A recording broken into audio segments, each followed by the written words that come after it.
ہر قسم کے روحانی جسمانی مسائل اور وظائف کے لیے پیر اقبال قریشی چینل کو سبسکرائب کریں۔ نحمده ونصلي على رسوله الكريم اما بعد فاعوذ بالله من الشیطان الرجیم بسم اللہ الرحمن الرحیم۔ ربیع الثانی کی 21، 22 اور 23 تاریخ کا ایک خاص عمل آپ کو دے رہا ہوں۔ اس عمل کی بدولت اللہ تبارک و تعالی ہماری وہ بہنیں، وہ خواتین جن کے خاوند ان سے الرجک رہتے ہیں، غصہ میں رہتے ہیں، ان کی قدر نہیں کرتے اور ان پہ توجہ نہیں دیتے، اور گھر پہ توجہ نہیں دیتے، بچوں پہ توجہ نہیں دیتے، اور اسی طرح اگر کوئی خاتون ہے وہ اپنے خاوند پہ توجہ نہیں دے رہی اور بچوں پہ توجہ نہیں دے رہی، گھر پہ توجہ نہیں دے رہی، اگر مابین میاں اور بیوی میں محبت نہیں ہے، آپس میں اطاعت نہیں ہے اور آپس میں ایک دوسرے کی قدر و منزلت نہیں ہے، تو یہ عمل مرد اور عورت دونوں کر سکتے ہیں، اور اگر ان کے لیے کوئی اور فرد بھی کرے تو کر سکتا ہے۔ انشاءاللہ العزیز میاں بیوی میں محبت ہوگی، ایک دوسرے کو توجہ دیں گے، ایک دوسرے کی طرف متوجہ ہوں گے۔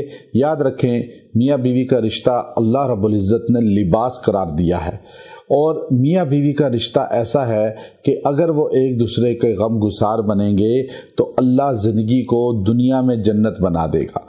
اب بیوی کی بھی قدر کرنی چاہیے، اس کو عزت دیں، اور خاوند کی بھی قدر کرے بیوی، اس کو عزت دے۔ اب یاد رکھیں اگر بیوی خاوند کی قدر نہیں کرے گی، اور اگر بیوی، حدیث میں آتا ہے، اپنے خاوند کو ناراض کر کے ایک رات گزارے گی تو اللہ رب العزت اس رات پوری اس پر لعنت بھیجتے ہیں، اور وہ عورت کی کوئی عبادت قبول نہیں ہوتی۔ تو اس لیے خاوند کی اطاعت گزاری بیوی پر لازم ہے، اور بیوی کو عزت دینا۔ بعض مرد ایسے ہیں وہ اپنی والدہ ہی کو ہر بات جو ہے اس پر فوقیت دے کر بیوی کو نظر انداز کر دیتے ہیں، بلکہ اس کو دھتکارتے ہیں، اس کو گھر سے دھکے دے دیتے ہیں۔ تو اپنی ماں کا بھی حق ادا کریں، لیکن بیوی کا بھی حق ہے، اور آپ علیہ السلام نے فرمایا خیرکم و خیرکم لأہلی، تم میں سب سے بہترین وہ ہے جو اپنی بیوی کے ساتھ بہترین ہے۔ تو مرد کو بھی سوچنا چاہیے، عورت کو بھی سوچنا چاہیے۔ مرد تہجد گزار ہو، عابد زاہد ہے، بیوی کے ساتھ بچوں کے ساتھ اچھا نہیں ہے تو اس کی کوئی عبادت مقبول نہیں۔ اس طرح بیوی کو بھی اپنے خاوند کے ساتھ بہترین انداز میں زندگی گزارنی چاہیے، اس کو تنگ نہیں کرنا چاہیے، تقاضے زیادہ نہیں کرنے چاہیے، ناشکری نہیں کرنی چاہیے۔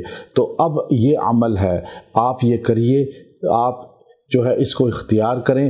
آپ انشاءاللہ اگر اس عمل کو کریں گے ان 3 تاریخوں میں، اور دن میں کریں یا رات میں کریں، ان 3 دن میں رات دن کسی لمحے بھی کر سکتے ہیں، انشاءاللہ اس سے آپ کے گھر میں جوڑ محبت اللہ پیدا کر دے گا۔ آپ دور ہے خاوند یا بیوی دور ہے تو مرد عورت پڑھ کے دعا کریں، اگر قریب ہیں تو دعا بھی کریں، اور ان کو دم کر کے کھلا پلا بھی دیں۔ انشاءاللہ اس کا فائدہ فوری آپ کو اللہ رب العزت عطا فرمائے گا۔ آپ نے اس کو جو ہے اختیار کرنا ہے کہ والشمس وضحاها، یہ 30ویں پارے کی سورہ ہے۔ اس سورہ کو آپ نے جو ہے 3 بار پڑھنا ہے روزانہ، 3 بار، چھوٹی سی سورت ہے، 3 بار پڑھ کے دعا بھی کریں اور پانی پہ دم کر کے کھلائیں پلائیں بھی۔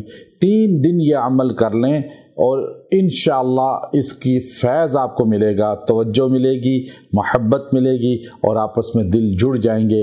وآخر دعوانا ان الحمد للہ رب العالمین۔